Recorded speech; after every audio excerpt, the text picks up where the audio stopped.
51 तक, 52 से चालू करना है।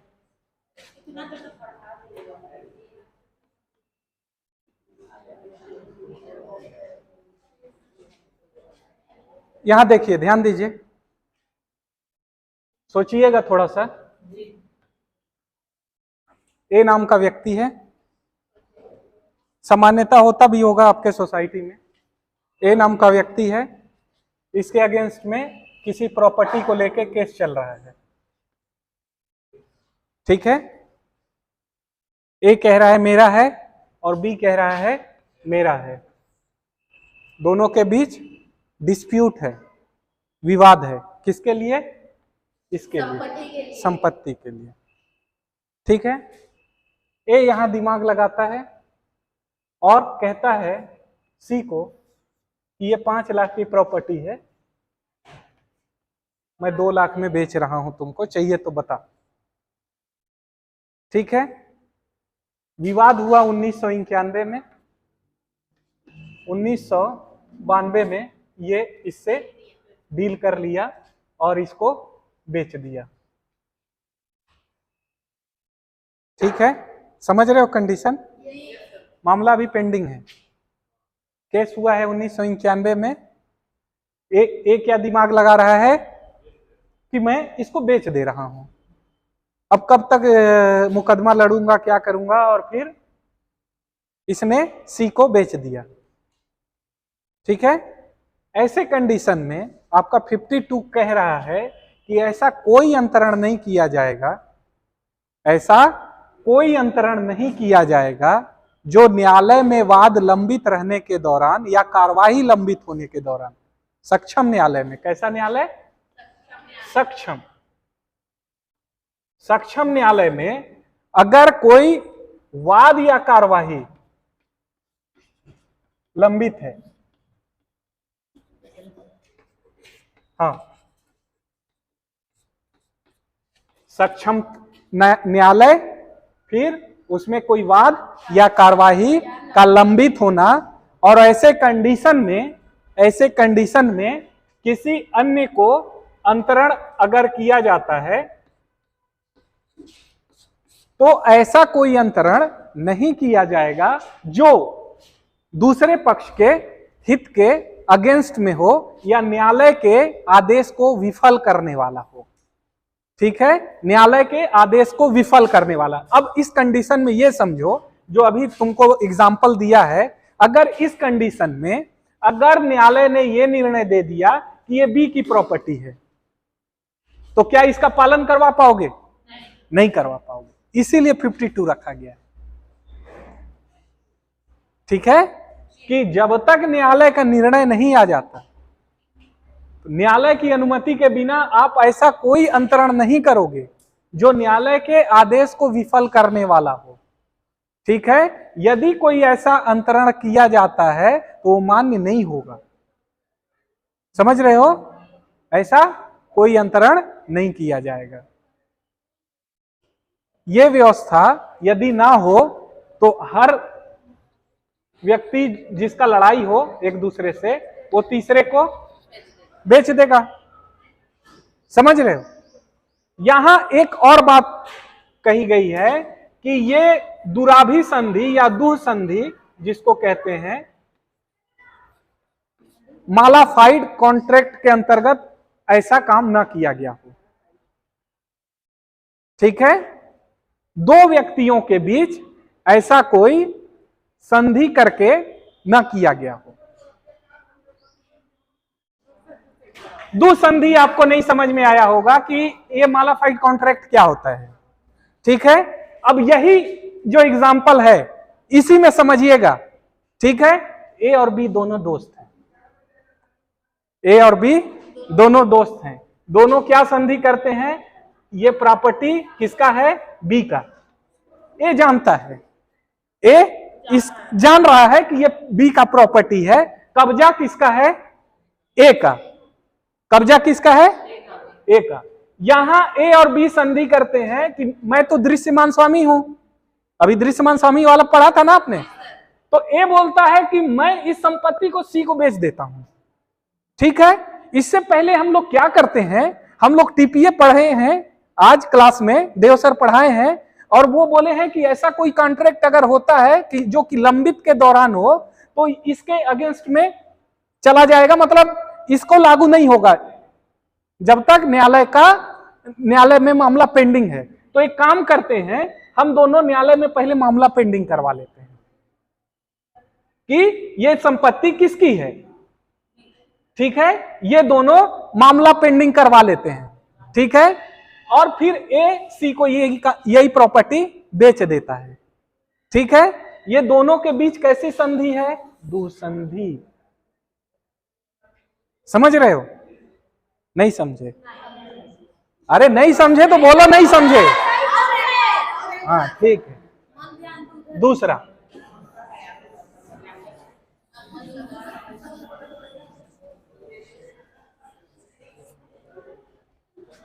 फिफ्टी टू फिर से समझना। क्या नाम है तुम्हारा? सरिता। तुम्हारा? रीता। तुम्हारा? बेला। तीन इसमें पार्टी होते हैं, ठीक है। एक अंतरिति होगा जिसके फेवर में अंतरण किया जाएगा, एक अंतरक होगा, और एक और व्यक्ति होगा जिससे विवाद होगा। ठीक है, अंतरक जो अंतरण कर रहा है, मैं स्वामी नहीं बोल रहा हूं, एक चीज समझ लेना।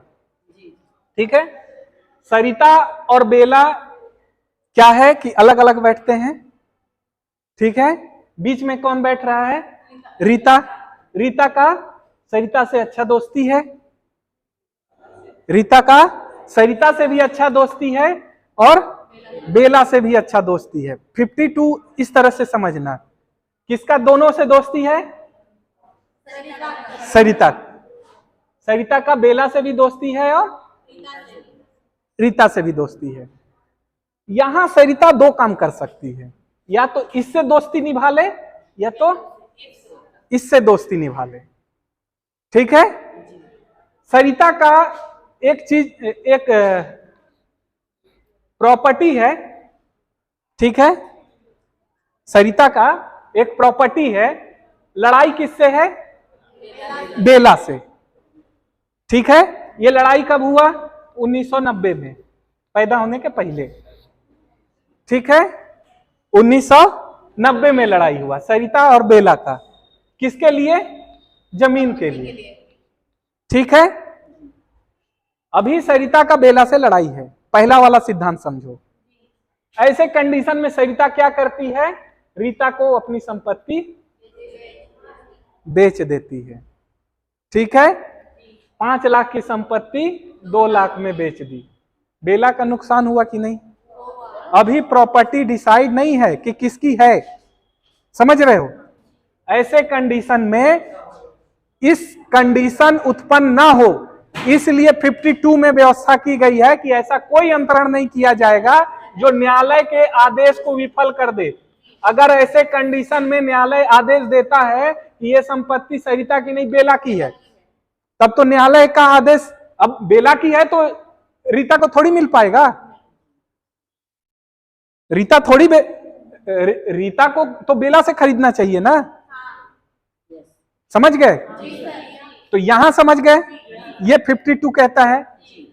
अब दूसरा कंडीशन, सरिता और बेला की दोस्ती है, यहां दुश्मनी थी, अब दोस्ती है, दुसंधि में बता रहा हूं। ठीक है, दोनों में अच्छी दोस्ती है, खाना पीना साथ में है, घूमना साथ में है, बेला की ही प्रॉपर्टी है और उसने सरिता को दे रखी है कि जा तू ऐश कर। ठीक है, तो इस प्रॉपर्टी में कब्जा जो है सरिता का है, ऑनरशिप बेला का है, स्वामित्व तो किसका है? बेला का, और कब्जा किसका है? दृश्यमान स्वामी। अभी आपने पढ़ा था कि कोई व्यक्ति किसी अन्य व्यक्ति के संपत्ति पर स्वामी की तरह दिखता है और वो स्वामी की अनुमति से दिखता है, तो वह व्यक्ति ऐसा अंतरण कर सकता है। देखा था, ये दृश्यमान स्वामी है। ठीक है ना? ऐसे कंडीशन में दिख रहा है, कि ये स्वामी है, ठीक है। अब दोनों का पटता है तो दोनों चाह रहे हैं कि यही प्रॉपर्टी का 2 बार यूज किया जाए, 2 बार बेचा जाए। कैसे बेचेंगे, कैसे बेचेंगे? इन्होंने 52 पढ़ रखा है, ऊपर वाला पैरा नीचे वाला पैरा पढ़ा ही नहीं। ऊपर वाले पैरा में क्या लिखा है कि ऐसा कोई अंतरण नहीं किया जाएगा, ठीक है। जो न्यायालय के में कार्रवाई या वाद लंबित रहे तो उस दौरान ऐसा न्यायालय के आदेश को प्रभावित कर दे, बाद में ऐसा कोई अंतरण नहीं किया जाएगा। अब 52 का पहला पैरा पढ़ लिया, दूसरा पैरा नहीं पढ़ा, ठीक। अब इन्होंने एक दूसरे से संधि कर ली कि हम लोग कोर्ट में मामला डाल देते हैं, और इसको तो पता ही नहीं है रीता को कि मामला कोर्ट में चल रहा है, ठीक है। और रीता को क्या बोलते हैं, 5 लाख की प्रॉपर्टी 2 लाख में, 2 लाख में, 2 लाख में ले जाओ ले जाओ ले जाओ, और रीता आके ले जाती है। सद्भावना दुर्भावना सूचना यहां कुछ नहीं लागू होगा, समझ रहे? यहां अगर दोनों में कैसी संधि है, दुसंधि है, ठीक है। इन दोनों का काम ही है एक तरह से फ्रॉड करना, सामने वाले को ठगना, ठीक है। ऐसे कंडीशन में ये वाली संधि जो है इनके लाभ के लिए है, और इनका उद्देश्य क्या है, इसको एक तरह से डायरेक्ट या इनडायरेक्ट ठगना। तो इसी के पैरा 2 में बताया गया है कि ऐसा अगर ठगने जाओगे तो ठगा जाओगे। अगर तुम दोनों मिलके ऐसा ठगने जाओगे, दोनों संधि करके ऐसा ट्रांसफर करने जाओगे तो तुम खुद ही ठगा जाओगे। क्यों? क्योंकि रीता का यहां कोई मालाफाइड इंटेंशन नहीं है, रीता को तो पता ही नहीं है, ठीक है। तो ऐसे कंडीशन में रीता के पक्ष में निर्णय दिया जाएगा, और रीता के फेवर में जो मामला आया है, समझ रहे हो, ये नहीं कहा जाएगा कि 52 के पैरा 1 के अंतर्गत रीता के पक्ष में ये लागू नहीं होगा, रीता के फेवर में ही जाएगा ये, ठीक है, अगर दुसंधि है तो, ठीक है। 53 जो है, अब आते हैं हम लोग 53 में, समय तो है 53 कपटपूर्ण अंतरण के बारे में कहता है।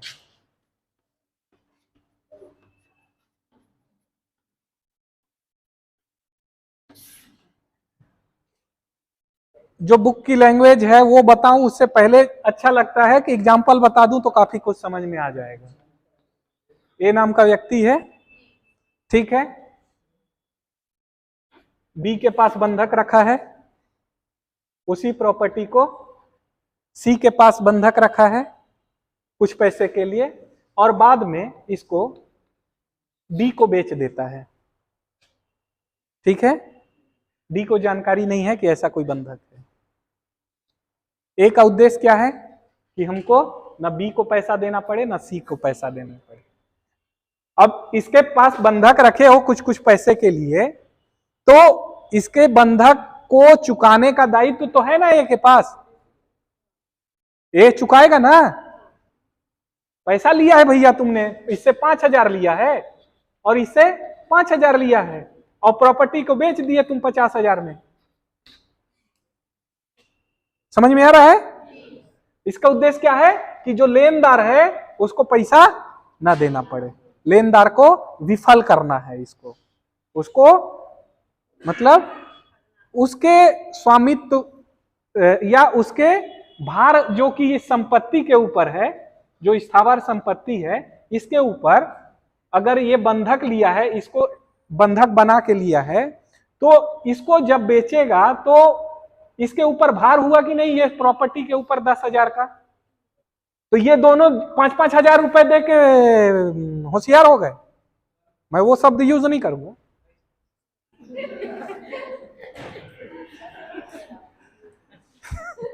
ये दोनों होशियार हैं क्या जो 5-5 हजार रुपए दिए हैं, ठीक है, होशियार तो नहीं है, ठीक है। तो 53 यही कंडीशन बोलता है, ये हो सकता है कि डी इसका मित्र हो, अब सद्भावी क्रेता की बात कर देते हैं। सद्भावी क्रेता जो है इसका अपवाद है, इस 53 का अपवाद है सद्भावी क्रेता। ठीक है, अगर सद्भावी क्रेता हुआ तो यह सिद्धांत लागू नहीं होगा। ठीक है, इसमें यह कहा गया है कि कोई अंतरक किसी लेनदार को विफल करने के लिए, ये दोनों लेनदार हैं, समझ में आ रहा है, कोई अंतरक किसी लेनदार को विफल करने के लिए अपनी संपत्ति किसी अन्य को अंतरित कर देता है।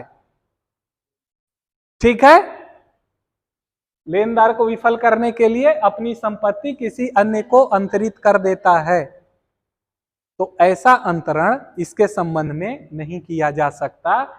अर्थात यहां यह कहा गया है कि ये लेनदार के विकल्प पर शून्य करनी होगा, वाइडेबल शून्य करनी मतलब किसी पक्षकार का ये अधिकार है कि वो चाहे तो इस ट्रांजैक्शन को जाके इनवैलिड घोषित करवा सकता है, वाइड घोषित करवा सकता है। किसी एक पक्षकार का ऐसा अधिकार होता है। ठीक है, दोनों पक्षकार का नहीं। ऐसे मामलों में ऐसे ट्रांजैक्शन को शून्यकरणी या वाइडेबल ट्रांजैक्शन कहते हैं। यहां किसके पास अधिकार है? लेनदारों के पास। लेनदार के विकल्प पे यह शून्यकरणी है। समझे? नहीं समझे? नहीं समझे? दूसरा चाक दो। क्या नाम है?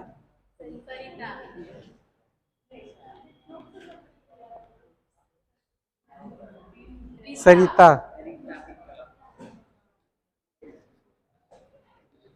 रीता।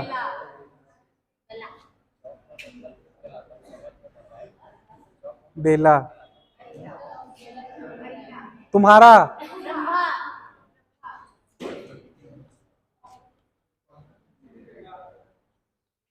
रंभा। ठीक है, अरीता। मतलब तुम दोनों पूरे प्योर दुश्मन हो नहीं? रीता अरीता। सुनो, अब यहां समझना, ये प्रॉपर्टी कोई है, स्थावर संपत्ति है या बिल्डिंग है, किसकी है?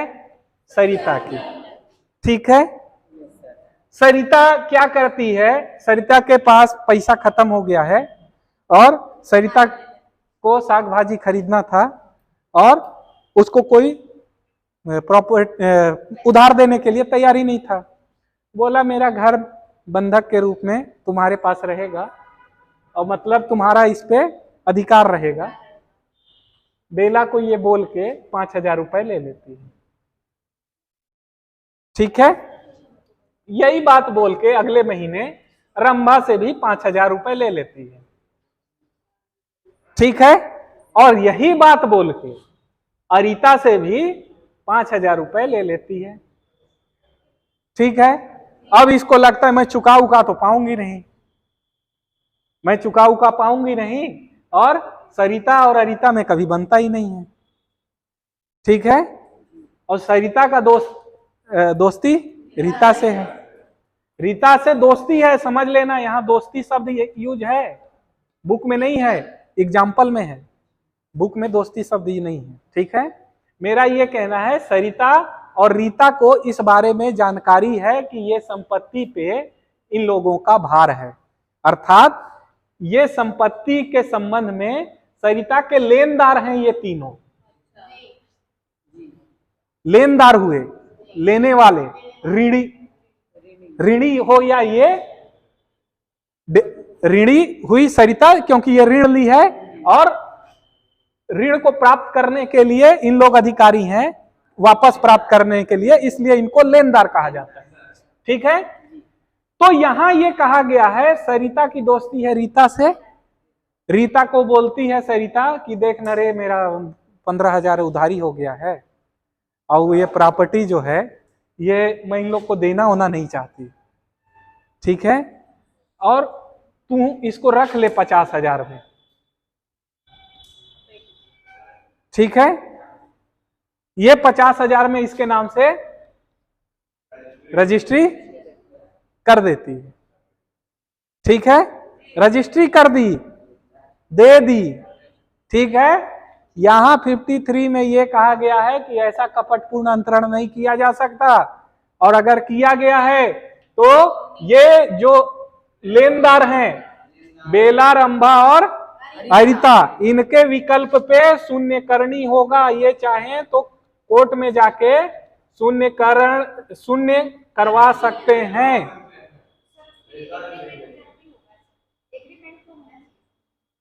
ऐसा कोई शब्द यहां यूज नहीं किया गया है, समझ रहे हो। विधि में एक चीज आप समझो, जबरदस्ती शब्द जोड़ने का कोशिश नहीं करना। एग्रीमेंट आपके साक्ष्य के रूप में एक बहुत अच्छा सबूत होता है, लेकिन इस सेक्शन में कहीं नहीं कहा गया है कि एग्रीमेंट की आवश्यकता है, क्योंकि इन द कॉन्ट्रैक्ट एक्ट, ठीक है, क्या बताया गया है, संविदा कैसी हो सकती है, लिखित भी हो सकती है, मौखिक भी हो सकती है, ठीक है। तो जब यहां एग्रीमेंट बात नहीं कहा गया है तो आप जबरदस्ती एग्रीमेंट मत जोड़िए। इनके विकल्प पे शून्यकरणी होगा, ठीक है। इतना समझ में आया? इतना ही है, ठीक है। थोड़ा सा और है, थोड़ा सा और है, थोड़ा सा और ये है कि हाँ, अपवाद इसका मान लो, अपवाद जो है इसका वही वाला सद्भावी क्रेता, सद्भावी क्रेता, ठीक है। सद्भावना पूर्वक इसने लिया, रीता से दोस्ती ये नहीं है, यहां दोस्ती हटा दिए, ठीक है। रीता को जानकारी भी नहीं है, ठीक है, ठीक है। अब यहां बिना दोस्ती के, बिना जानकारी के ये पता भी किया, ये पता ही नहीं चल रहा है कि ऐसा कुछ है, ले लिया, तो ये इसका अपवाद है, फिर ये सिद्धांत लागू नहीं होगा।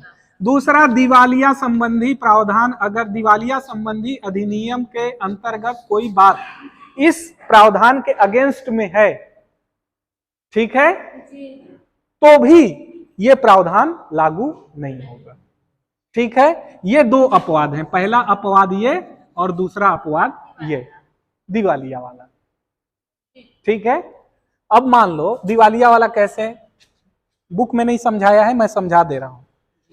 अब यहां क्या है, सरिता जो है वो दिवालिया हो जाती है, ठीक है, दीवानिया नहीं, दिवालिया, ठीक है। अगर ये दिवालिया हो जाती है तो दिवालिया में क्या होता है, संपत्ति चला जाती है, और दीवानिया में क्या होता है, सब चला जाता है। तो यहां सरिता दिवालिया हुई है और इसका केवल संपत्ति चला गया है, इसमें से स्वामित्व तो चला गया है, ठीक है, और ये न्यायालय के आदेश से और किसी को ट्रांसफर हो गया, फिर ये नहीं कह पाएंगे कि हमारा इस पे भार है, ठीक है। लेनदार के विकल्प पे शून्यकरणी नहीं होगा, ठीक है, बस इतना ही कहा गया।